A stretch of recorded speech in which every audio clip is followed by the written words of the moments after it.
now they've just created themselves a huge problem. And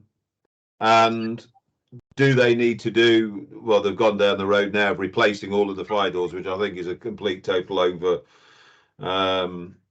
It wasn't needed. If you looked at all of the findings for those fire doors, probably 40% of them were eminently fixable, but they've gone down the road of doing this. So it's trying to get that standardized system. So I don't know whether that's a good starting point for a discussion.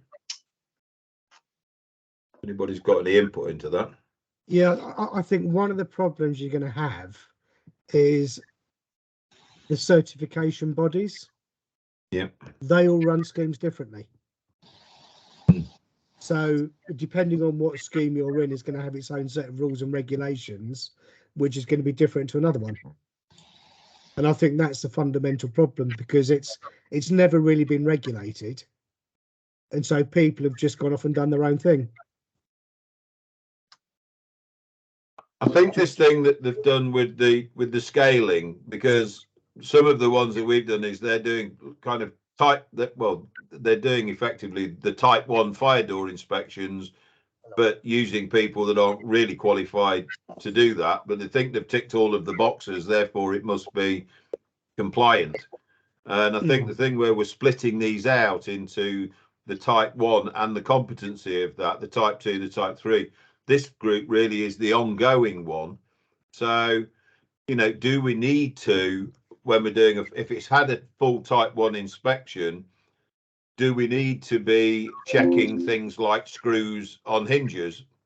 You know, is that part of the ongoing monthly, weekly inspection? I think if that's been proven to be good, is the hinge in good condition and all screws are fixed? Yes or no? Is that? Yeah, I mean, you can have sort of very generic questions and answers, and because one of the problems you're going to potentially have is, are you going to get any documentation for that door? So a housebound door blank is different to a flame break, which is different to a Vicama. Yeah. And they're all going to have their own individual quirks. So what you may be able to do to a housebound, you may not be able to do to a flame break.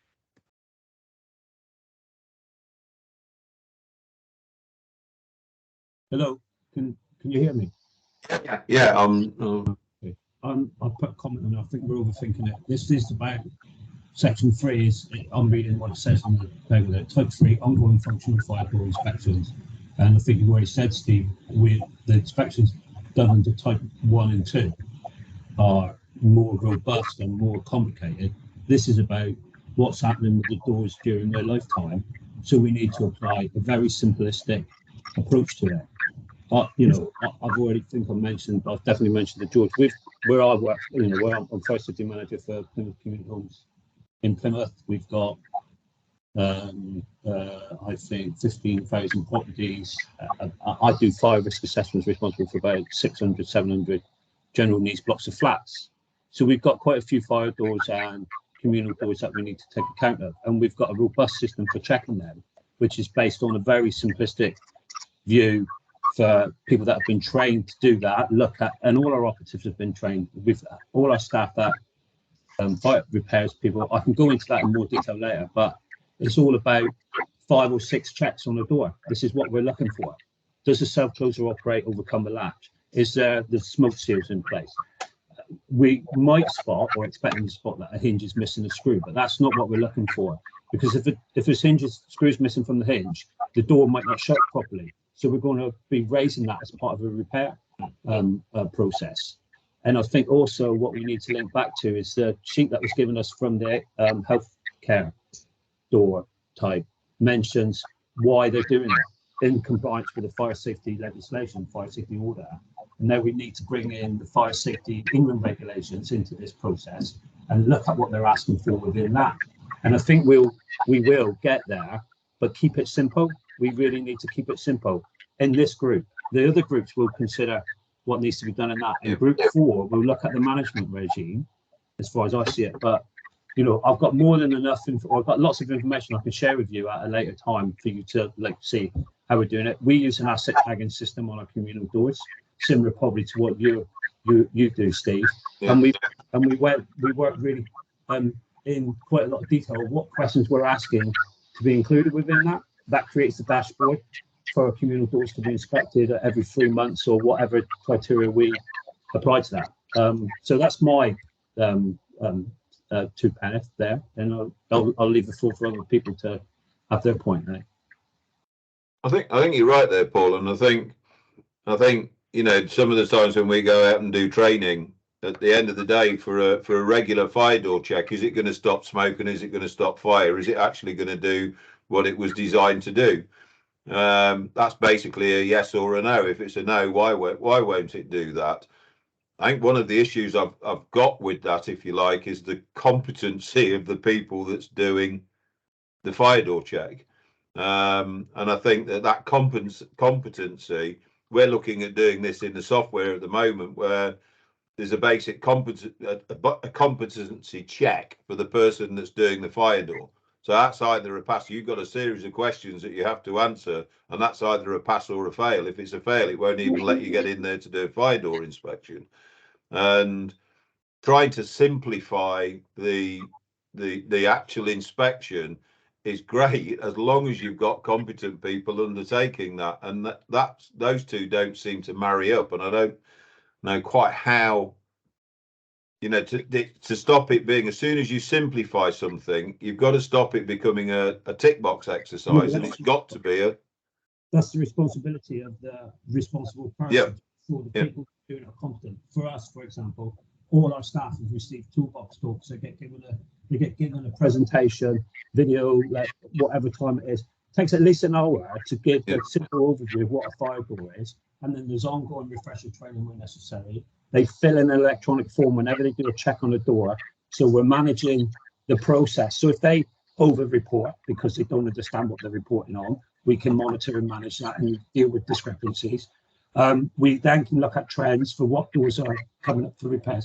So, you know, I believe we've got a fairly robust system for checking the flat front doors, all our fire doors, and then the communal doors, which we've got. You know, I think you're absolutely right. It has to be competent people doing this work. You can't just, you know, give the, you know, say to a member of staff, check that door. Well, what am I checking for? I don't understand what a fire door is for. But, and then the competency of those people comes into the actual assessment. Yeah. So it's a fire door assessment, but if it's not been completed by a competent person, then it's not worth paper it's written. I would look at what level of competency you're requiring for a simple check on a fire door, and then understand and making sure that the person who's doing the check fully understands where their level of competency lies. I think anybody that's incompetent, that they know where their competency finishes. So they would say they would go, I don't understand what needs to be done next. I need to refer that. So, and that's why you need a standardized form, such as you discussed, which will identify what you're looking for within the door. Got mandatory boxes that need to be filled in, and then it allows it to be further checked. There might always be somebody, no matter how competent they are, that will make a mistake in what they're doing. As long as you've got competent staff overall doing that work, I believe you should, as a responsible person, be able to say, I've got a robust system in place for checking those doors. But it all comes down to the foundations are making sure you've trained your staff and they fully buy into why they're doing it. And then that goes right back up to the top of the tree, where they've got to have the culture to apply and enforce it. Paul, sorry, can I interrupt for a second? I've just popped in. Jim, I was hoping that you were going to come in the new section. I've got, Anthony is our production manager. He should be in that one. Yeah, he's not though. Funny, I just listened to this. I feel this group, out of every of the group, I think covers the whole lot. You know. No, that's great. It's okay. I'd like to, you know, I think there's a part of me would like to be in all the groups. I can't be in 3 places. No, that's all right. If anybody is involved in installing new fire doors, then pop over into group 1. Otherwise, we'll just crack on. Sorry for interrupting. yeah, no, sorry, George. I felt this one was more sort of beneficial for me. No, that's great. View of the lot. So just listening to what you're saying there, Paul. I mean, you're from the client side, aren't you? Yeah, well, yeah, we are. But we also do our own installs as well. We've got a fire door team with 4 operatives that are supervised by BM Trad, a qualified maintenance and inspector. That's brilliant. I don't know, maybe Danny could probably have a better view than me on this, the amount of clients. There's not many that would be as far advanced as you sound, Paul. I think the reason why I find this group the most interesting is because I think you opened your comment there with we're overcomplicated. I 100% agree with that. And what organisation can really afford for someone to be checking, an accredited person to be checking their doors on a weekly basis? But, if you've got somebody who's able to take some quite basic training, and I'm going to really simplify it, does that door shut in the opening and, do really what it needs to do. I think there's a lot of quite basic training you can do. For me, it's that our clients looking for that MOT type sort of sign off once a year by somebody where they can say there is an accredited organisation looking at that as a 12 monthly with them regular weekly, monthly interim inspections being done by their trained staff. So it's trying to get the view of the client, what they see, because they're also a lot of the clients want to be able to limit their liability by having an organisation take that. But I also think use the in-house people as much as you possibly can. So it's a bit of I'm jumping on either side of the fence and I'm not a client. Yeah. I think from my point of view, Jim, what I'm coming across is that a lot of organisations want the first inspection to be a completely intrusive inspection. Yeah, completely. And then after that, then they can move it on to once we've checked the fire stopping, we don't need to do that again. So then it can be more a case of, is the door functioning properly? Does it open and close? Is the glazing smashed? That type of thing. And I think also from a liability perspective, the clients would prefer that because they know that it's being done properly to start off with.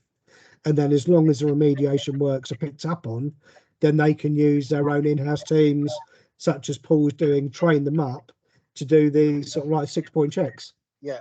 No, I think that's great. But do you think a lot of the clients will take a sort of mixture of the two, their own in-house trained people and external consultants, contractors, etc.? What they're doing is some of them are starting off to do it in-house, but they don't realise how long it's taking them. I was doing some surveys for a housing association, and this was one of 10 phases. So I did phase 6. They'd miscounted the number of communal doors by 1,200. So again, you've got these extra resources that all of a sudden they hadn't realised that they got. Where if they'd done it properly in the first place, they'd have an accurate number of exactly how many doors. And I think that's half the problem as well, because all of a sudden there's now 1,000 doors out there they've got to find a budget for, which they just didn't realise they'd had. Or it's the doors that don't need to be fire doors, but historically somebody's put a fire door keep shut. Yeah. And that's created that's a really big issue, because we've got a client that thought they had kind of 1,200 fire doors, had actually got 400, and they'd been checking 1,200 fire doors for the last 2 years. And the budgets then, if you're looking at it collectively on that, you can reduce the budget to actually spend it where it needs to be spent. So there's a lot of things that come into. You got your hand up. Did you want to say something, Laura? Yeah, I was just about to say, so we do I work for Gen2 Group, which is a housing association in the North East, and we're doing things very similar to Paul, and I think this is going to be a functional check of the doors. So obviously where doors are not required to be a fire door, we make sure that's raised up through the fire risk assessment process, so that we can then decategorize those doors in the correct way and make sure it's not required to be a fire door, and it's fully documented why it's not a fire door. because it is ongoing maintenance and there is requirements by just simply having things marked up as fire doors. I don't think historically people have realised the significance of that because it is ongoing costs. But we're undergoing the process now where we're introducing new IT systems, and our fire door checks are one of the first phases of this new IT system. And it is about getting that right balance of it being a functional check rather than an in-depth. So I think a lot of people were saying, oh, you would need to go into checking the fire stopping it, and we've made it very clear that should be the first phase. This is a functional check. This is the ongoing element of it. Where it's a new fire door install, obviously, I think you start the process again and you would need to do the first inspection again, making sure it's been installed correctly. But I think we need to make it very clear in this is the ongoing element. It's not where you need to check every component of that. And like Paul, we've got an in-house team that we've got trained up now to do those ongoing checks to make sure that they are competent in doing so. But unlike yourself, Paul, where we need new fire door installs, we go to a third-party accredited contractor to do those because we haven't got the resources currently in-house to do those installations. So we go outside for that at the moment. Laura, could you give us an idea of what you actually check on a regular fire door check? Yeah, so we would check the door leaf to check it for damage. We check the self-closer. We don't go down to the extent of checking all 4 screws within the hinges, but we would have a look at the hinges to make sure they're not leaking. We check to make sure the glazing's not damaged. In some of our blocks, that's a common occurrence. So we check those, and we also have the janitors in our buildings trained up so that they can check that on a daily basis as well. And it's just the main components around the self-closer, the hinges, the door leaf, and just make sure that the door's closing appropriately, looking at the intumescent strips and seals as well. So we've got a little bit more than 6 points on our checklist, but it's not an onerous check. It is simply a functionality check of that door. But then we have, when we're installing the doors, we expect a full checklist from the installer to make sure that that door has been installed appropriately. Do you include gaps on your regular checks? Yeah. Yes, we can include gaps. Yeah. Can I just make a point? I'm a little bit different from I think all you guys. I'm a fire risk assessor and do fire door inspections, but I do it at a lot lower level. So I'm talking at block management rather than estate management. And it almost seems like there's 2 levels required, because the level at which I work, there's no one inspecting the doors. There's not a caretaker. That, you know, it's just a block. I'm checking them, and I'm trying to get to a point where we're doing the checks as minimal as possible, because obviously my time's expensive and these people just don't pay it. So we almost need, you know, that 6-point check, that very simple, where you can do a block in a couple of hours, is one level, and then there's the proper inspection, which may get done once a year, once every 2. I don't know what that time scale is at the moment, because I don't know what the market's prepared to pay, because at the end of the day, we can legislate all we like and say you have to have this.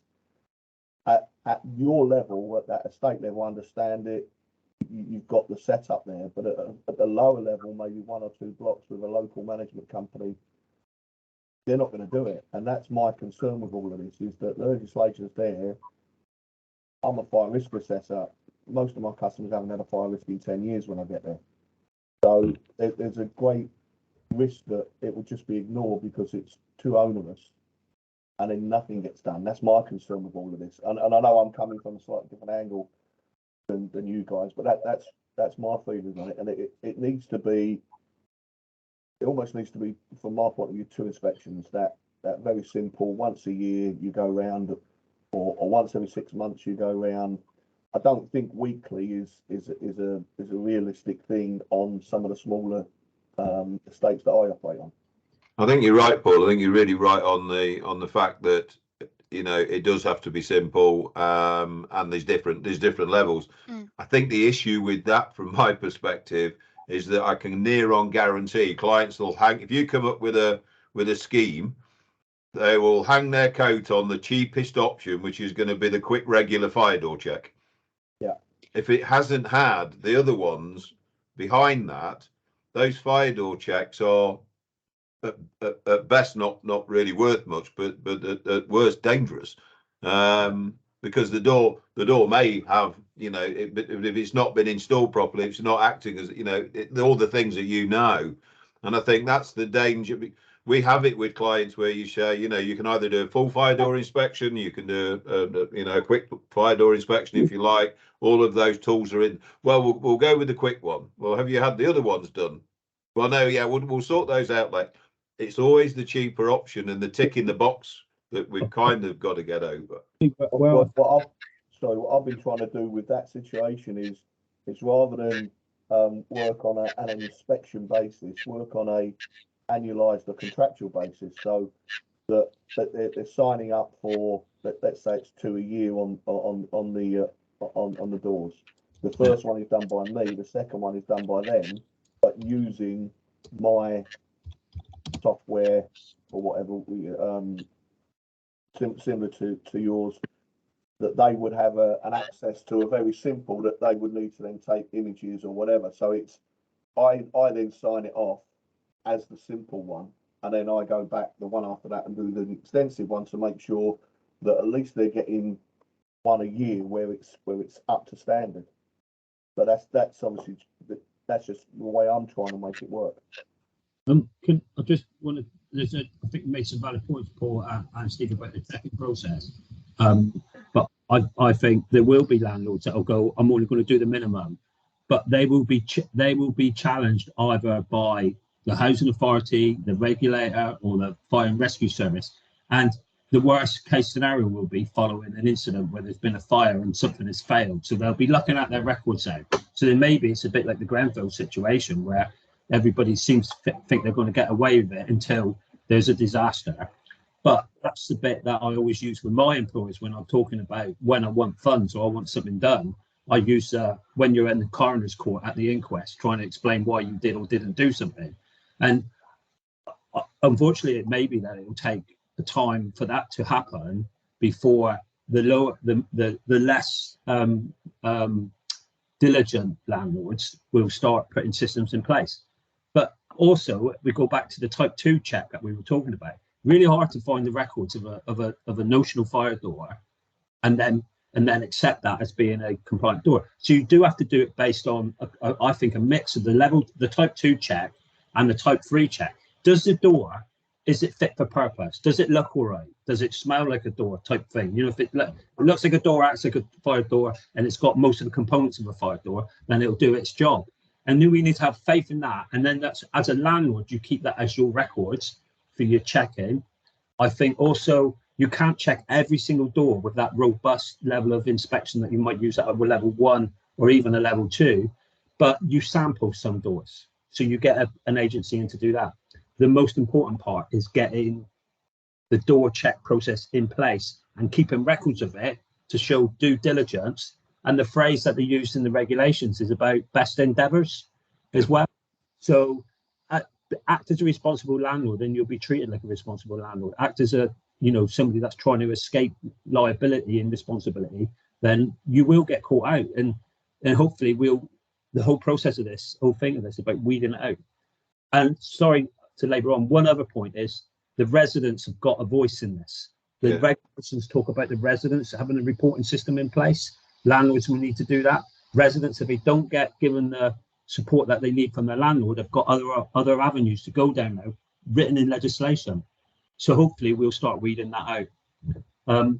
I'm sorry, Otis had his hand up for ages and now it's gone down again. I didn't know if he wanted to make a point. So I'm gonna get off the floor again now. Otis? No, I think Paul's made some really good points there, and as I say, it's the reason why I wanted to be in this group.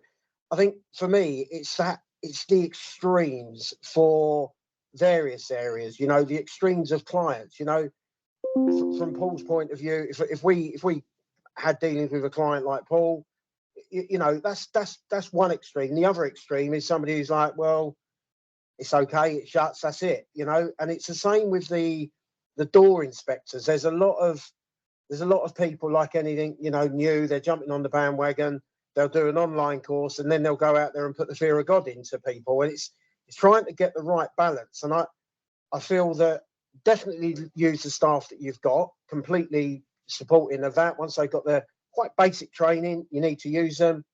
It is that ongoing, I don't know, once a year clean bill of health, to be able to say there's like almost your MOT. The other comment that I thought was quite interesting there, Paul, is the residents' voices. I completely agree with that again. And again, without naming clients, there's some clients that when you sort of make sounds like that, they almost sort of faint in shock that, you know, you're suggesting, well, how about we speak to the residents, give the residents a bit of training as well. Why does it have to go in, have a door closer on it? And again, how much should the ongoing inspection, should there be something where a resident can raise a fault with their door? I personally feel there should be, but not every client that we're dealing with would have the same view. Very true. Do you think it would be useful? I mean, looking at this from a, you know, from a software perspective, but, you know, there's lots of software packages out there.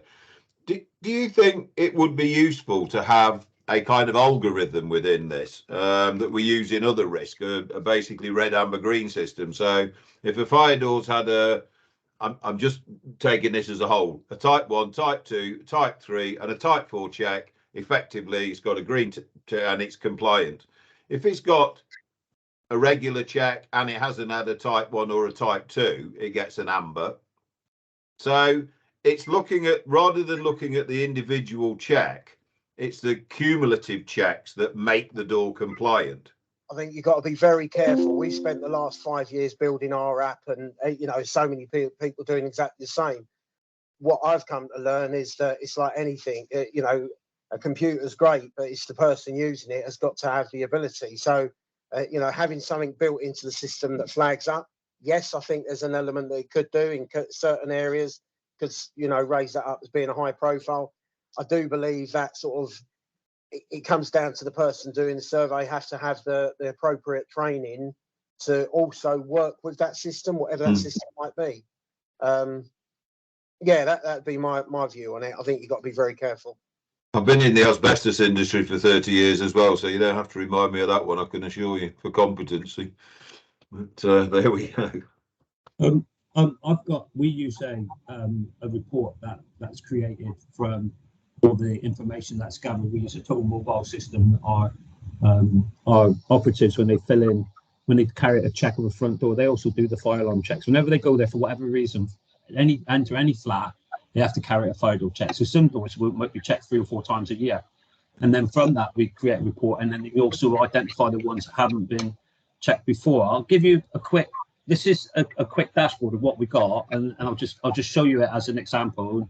And then Jim, you were asking, but this is based on lots of questions that get asked at that form stage. So so that's what we get created. I'll get a team member or one of our data team puts this together. Let's just see if I can move it across. So it comes up with lots of different doors. Even our leasehold doors are in there, and that's where we have the inconsistencies around some of the checks being out of date, because our leasehold team have a real job trying to get in through the doors, so we can't check them. There's about 700 leasehold doors in our scheme. The red list of the doors are the ones that are due to be checked within the next, or are coming up for a check, or might be coming out of date. We've got, you know, all sorts of other types of properties in there, and this is a list that we're working on to, or a form we're working on to improve, because there are obviously areas which can be captured better, but hopefully, you know, that's where we are, and I use this as a tool for ensuring that we're at least keeping an eye on what's being done. I'm trying to think how I'll stop sharing this. Can you see that all right? Yeah. I can't see it at all, but I think it's probably my end. Looks really good. I'm trying to think, how do I stop sharing now? Just resume. Just go to the share button. When you got your share button on the top, just click it again. You know, I haven't got that anymore. It's gone. Hang on. What about residents' engagement? I mean, from the client people that are on this call, do you take? Is there an active way of getting that information? Do you pursue that? What, from our leaseholders or residents? From the residents even. So, yeah, I think we've upped our game, but before that, we always gave them a handbook, telling them what their fire doors were all about. But the new regulations came out on the 23rd of this month, January even now, of January. That was a requirement then to give information to all the residents about their fire doors and how to look after them, and you know, and in that was information about reporting faults.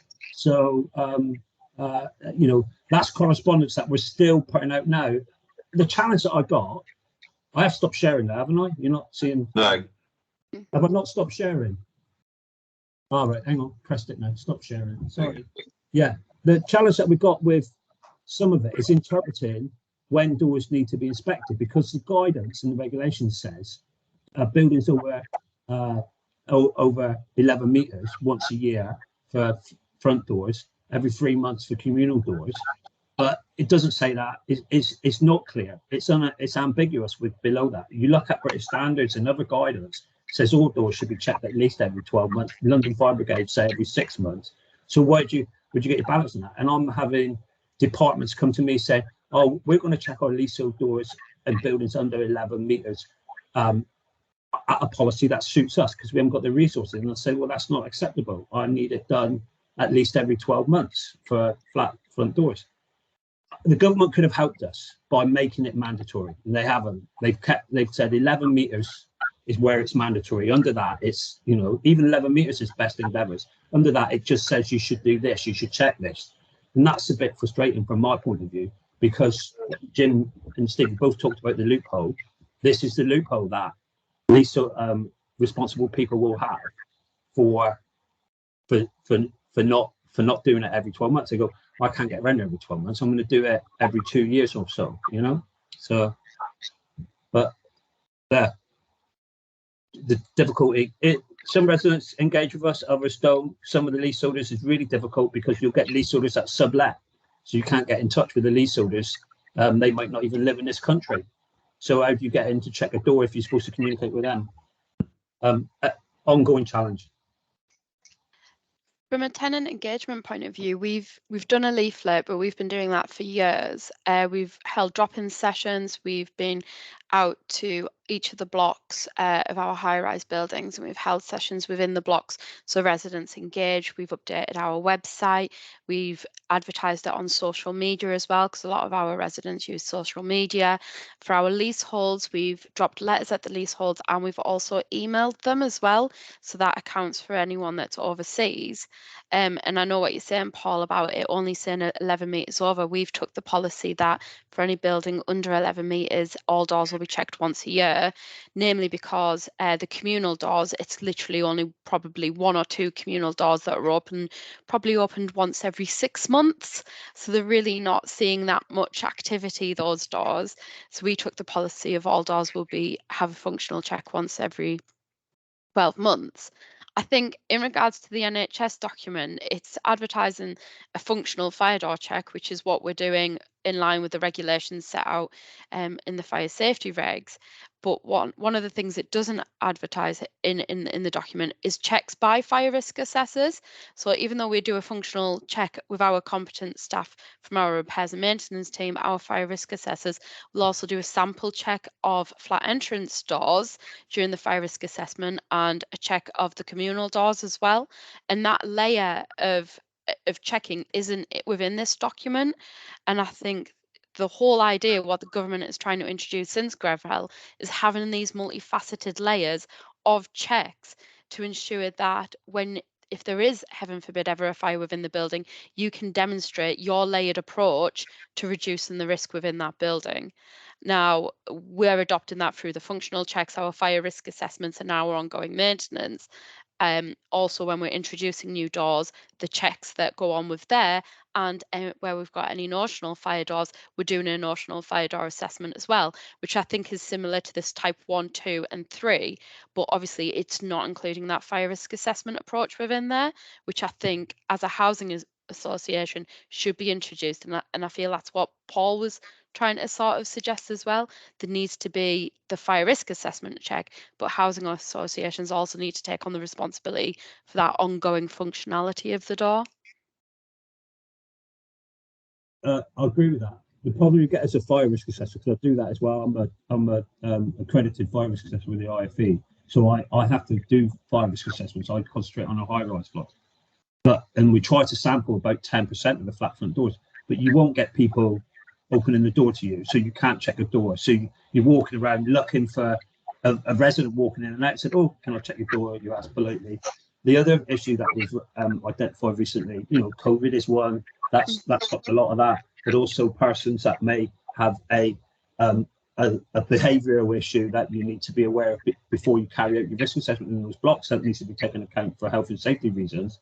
So it becomes more and more difficult to do the actual checks on the flat front doors when you do your fire risk assessment.